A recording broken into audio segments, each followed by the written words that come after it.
Halo semuanya, perkenalkan kami dari Teknik Elektro kelas D yang beranggotakan Michael Sapat, Wisnu Kuncoro, Tiara Mustika, dan Yaya akan menjelaskan tentang penjurusan di Teknik Elektro. Yuk teman-teman, kita simak. Teknik Elektro sendiri memiliki 4 penjurusan. Yang pertama ada Teknik Tenaga Listrik, lalu yang kedua Teknik Elektronika, ketiga Teknik Kendali dan Komputer, dan terakhir ada Telekomunikasi. Yang pertama ada Teknik Tenaga Listrik. Nah teman-teman, apa sih itu Teknik Tenaga Listrik? Teknik tenaga listrik adalah suatu sistem yang menjelaskan suatu proses listrik dari pembangkitan hingga menuju beban yang saling berhubungan untuk melayani kebutuhan teknik tenaga listrik bagi pelanggan sesuai kebutuhan. Proses ini berawal dari pembangkit yang dihubungkan oleh sistem penyalur atau transmisi dan distribusi, kemudian berakhir di konsumen. Kemudian kita masuk ke sejarah teknik tenaga listrik.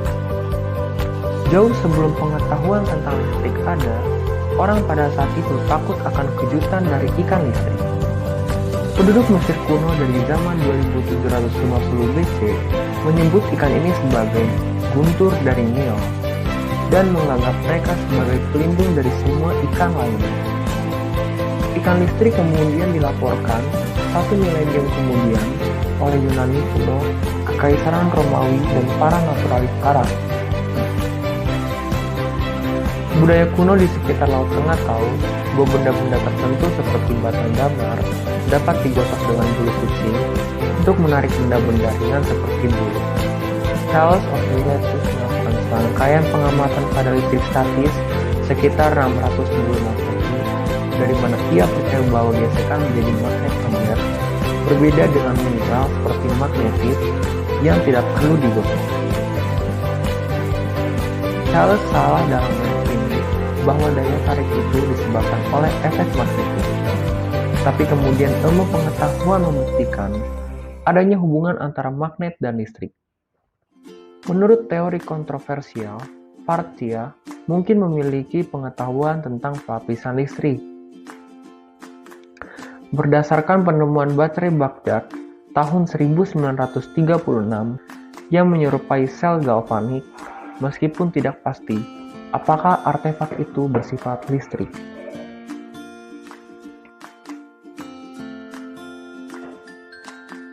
Kemudian ada teknik kendali dan komputer. Nah teman-teman, sebelum kita ingin mengetahui apa itu teknik kendali dan komputer, pertama-tama kita harus mengetahui pengertian sistem kendali. Sistem kendali atau sistem kontrol atau control system adalah suatu alat atau kumpulan alat untuk mengendalikan, memerintah, dan mengatur keadaan dari suatu sistem. Istilah sistem kendali ini dapat dipraktikkan secara manual untuk mengendalikan setir mobil pada saat kita mengendarai atau menyetir mobil, misalnya dengan menggunakan prinsip loloh balik. Dalam sistem yang otomatis, alat semacam ini sering dipakai untuk peluru kendali sehingga peluru akan mencapai sasaran yang diinginkan. Banyak contoh lain dalam bidang yang diinginkan, seperti bidang industri atau instrumentasi. Dalam kehidupan sehari-hari, di mana sistem ini dipakai, contohnya sebagai alat pendingin atau air conditioner, yang merupakan contoh banyak yang kita jumpai dalam menggunakan prinsip sistem kendali. Karena suhu ruangan dapat dikendalikan sehingga ruangan berada pada saat suhu yang kita ingin. Lalu ada teknik elektronika.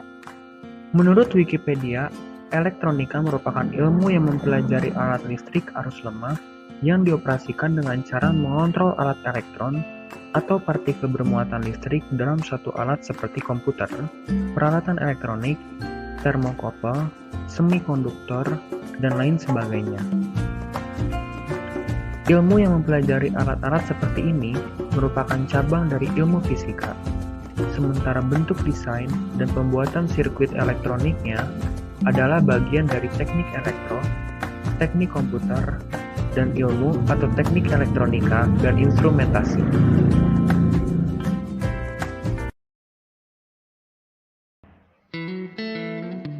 Lalu, kita masuk ke sejarah elektronika.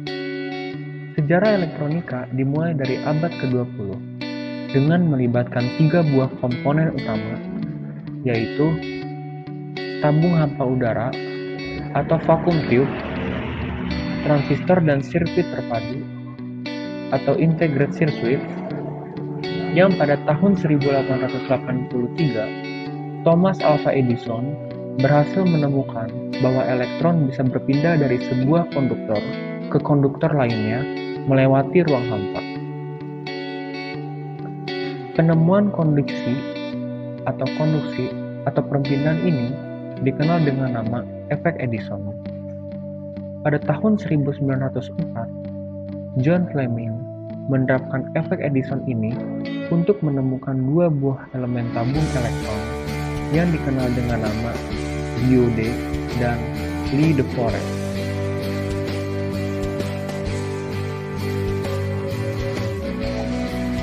Lalu perkembangannya pada teknik elektronika mengikuti pada tahun 1906 dengan tabung 3 elemen yang disebut trioda. Tabung hampa udara yang menjadi device yang dibuat untuk memanipulasi kemungkinan energi listrik hingga bisa diperkuat dan dikirimkan.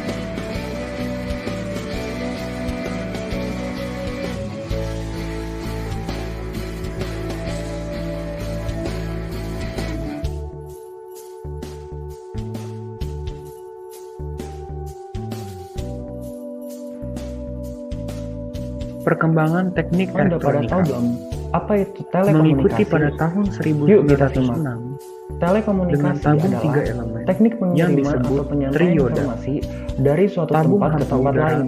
yang menjadi Dalam device kaitannya dengan yang dibuat telekomunikasi untuk bentuk memanipulasi komunikasi jarak kemungkinan jauh. energi listrik sehingga bisa diperkuat dan dikirimkan.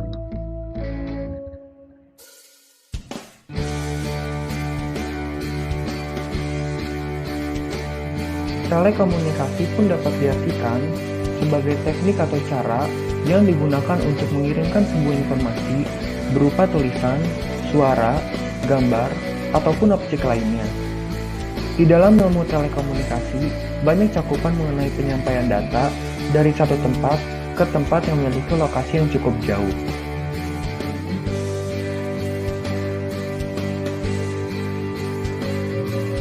Bentuk komunikasi pada telekomunikasi dapat dibedakan menjadi sebagai berikut. Yang pertama, komunikasi satu arah atau yang biasa disebut simplex. Yang kedua, komunikasi dua arah atau yang biasa disebut duplex. Dan yang ketiga, komunikasi semi dua arah atau yang biasa disebut half duplex. Yuk kita bahas ya teman-teman.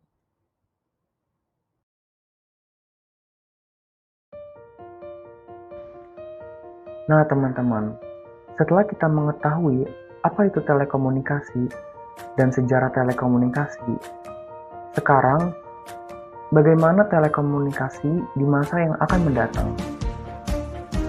Cara pemerintah Indonesia untuk melakukan perkembangan teknologi di Indonesia, seperti yang kita ketahui, pada tahun 2020, tahun ini adalah pemerintah Indonesia melakukan pemerataan infrastruktur telekomunikasi melalui proyek Palaparing. Palaparing sendiri adalah proyek infrastruktur telekomunikasi dengan menggelar kabel stratosfer di seluruh Indonesia dengan total sepanjang 36.000 km. Palaparing akan terdiri dari 7 lingkar kecil serat optik dan sebuah backhaul sebagai penghubung. Adapun lingkar kecil yang dimaksud adalah untuk area Sumatera, Jawa, Kalimantan, Nusa Tenggara, Sulawesi, Maluku, dan Papua. Palaparing terdiri atas 3 paket, yakni paket barat, paket tengah, dan paket timur, yang dibagi berdasarkan wilayah. Disampaikan, tentang penjurusan dalam bidang teknik Adapun elektrik. paket barat telah Mohon berhasil maaf apabila dirampungkan ada kesalahan 100%. Semoga Sedangkan materi ini dapat paket tengah berguna dan paket bagi timur semua. masih dalam Terima proses. kasih. Namun setidaknya, kini kemajuan yang dihasilkan di dua area tersebut sudah melebihi 80%.